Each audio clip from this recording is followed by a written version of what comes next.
Bonjour, bienvenue sur la chaîne Réponse Évangile. Aujourd'hui, nous allons aborder le sujet controversé de l'avortement. La Bible permet-elle l'avortement? Est-ce moralement acceptable selon les enseignements de l'Écriture? Tout d'abord, il est important de reconnaître que la vie est précieuse et sacrée aux yeux de Dieu.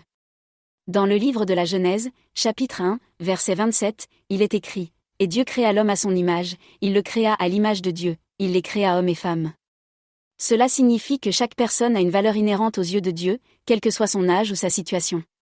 De plus, dans le livre de l'Exode, chapitre 20, il est écrit « Tu ne tueras point ». Ce commandement de Dieu interdit de prendre la vie d'une autre personne, y compris celle d'un bébé dans le ventre de sa mère. Il est important de souligner que l'avortement est souvent utilisé comme une solution pour les femmes qui ont été victimes de viols ou de violences sexuelles. Dans ces situations difficiles et terribles, il est naturel de se sentir désemparé et de chercher à mettre fin à une grossesse non désirée.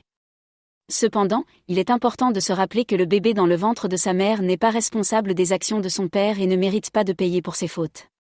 Nous devons traiter avec compassion ces femmes et leur offrir l'aide et le soutien dont elles ont besoin pour affronter cette situation difficile. La Bible enseigne également que les enfants sont une bénédiction de Dieu.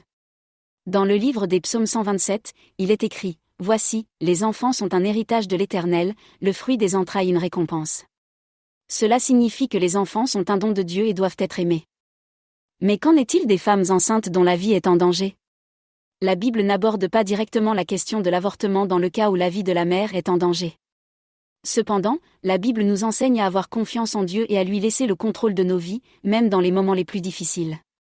Dans le livre de Jean, chapitre 16, Jésus dit « En vérité, je vous le dis, si vous demandez quelque chose à mon Père, il vous le donnera. » Nous pouvons avoir confiance que Dieu nous donnera la sagesse et les ressources dont nous avons besoin pour faire face à des situations difficiles, y compris celles liées à la grossesse et à la naissance. Nous pouvons aussi lui demander de donner de la force et de l'espoir à toutes les femmes confrontées à de telles situations difficiles. Un autre argument contre l'avortement peut être trouvé dans l'histoire de la vie de Jésus dans le ventre de sa mère Marie. Dans l'évangile de Luc, chapitre 1, verset 28, il est écrit « Et l'ange lui dit, Marie, tu es bénie entre toutes les femmes, et le fruit de ton sein est béni. » Cela montre que, même avant sa naissance, Jésus était considéré comme béni et précieux aux yeux de Dieu.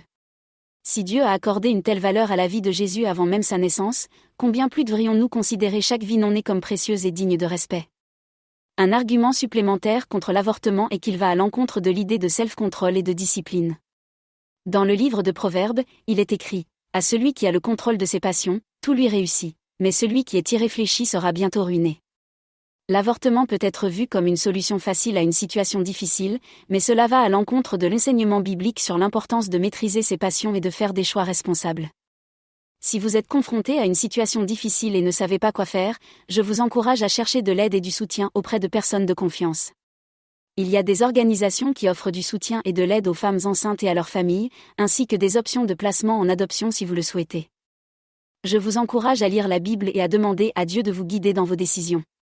Rappelez-vous que Dieu vous aime et a un plan pour votre vie et celle de votre enfant.